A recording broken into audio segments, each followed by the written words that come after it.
तहकीकाती इदारों ने कराची एयरपोर्ट के करीब धमाके की इब्तदाई तफ्तीश मुकम्मल कर ली है। हुकाम के मुताबिक महरान कार में सवार खुदकुश हमलावर गैर मुल्कियों के काफिले का निकलने का इंतजार कर रहा था। करीब पहुंचते ही दहशतगर्द ने कार गैर मुल्कियों की गाड़ी से टकराई। मजीद जानते हैं डॉन न्यूज़ के नुमाइंदे मोहम्मद बिलाल से। बिलाल, मजीद बताइएगा।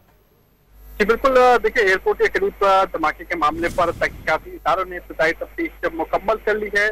तफ्तीश जराये की जानिब से ये बताया गया है कि धमाका महरान कार में हुआ है, जबकि तफ्तीशी जराये की जानिब से ये भी कहा गया है कि कार में मुमकिन तौर पर बारूद था, जिससे गाड़ी मुकम्मल तौर पर तबाह हो गई और करीब पहुंचते ही दहशतगर्द की जानिब से गैर मुल्कियों की गाड़ी से टकराई है। गाड़ी के नंबर प्लेट स्टेटस नंबर हासिल करने की कोशिश की जा रही है। तफ्तीशी स्टाफ की जानिब से मुख्तलिफ मकामात की सीसीटीवी फुटेज भी हासिल करने की कोशिश शुरू कर दी गई है। मुख्तलिफ मकामात के जो रूट मैप हैं वो भी बनाए जा रहे हैं।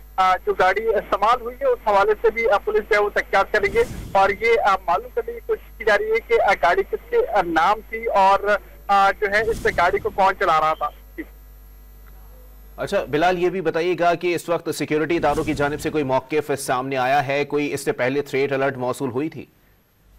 बिल्कुल, देखिए तमाम तर मामले के बाद पुलिस की जानिब से अभी तक इस धमाके के हवाले से कोई तफ्तीश या तस्दीक के हवाले से कोई वाज़ेह तौर पर जो मैसेज है वो नहीं है। पुलिस हुकाम की जानिब से यही कहा जा रहा है कि इब्तदाई तौर पर अभी तहकीकात की जा रही है और ये मालूम किया जा रहा है कि धमाका किस नौयत का है, लेकिन अभी तक के जो तफ्तीशी जराए हैं वो ये कहते हैं कि मुमकिन तौर पर धमाका बारूदी मवाद से किया गया है, लेकिन अभी तक जो तफ्तीशी इदारे हैं और इसके अलावा जो पुलिस हुकाम है उनकी जानिब से वाज़ेह तौर पर ये नहीं बताया गया कि धमाका किस नौयत का है। बम डिस्पोजल स्क्वाड भी इस मकाम पर पहुंचा था। बम डिस्पोजल स्क्वाड की जानिब से भी तमाम तर शवाहिद मुकम्मल कर लिए गए हैं और जो शवाहिद मिले हैं उसकी रोशनी में एक रिपोर्ट मुरतब की जाएगी, जिसमें मालूम हो सकेगा कि धमाका किस नौयत का था और अगर इस धमाके में बारूदी मवाद इस्तेमाल हुआ है तो इस धमाके में कितना बारूदी मवाद इस्तेमाल हुआ है, इसका भी जो है वो तयन मुकम्मल तौर पर किया जा सकेगा। जी,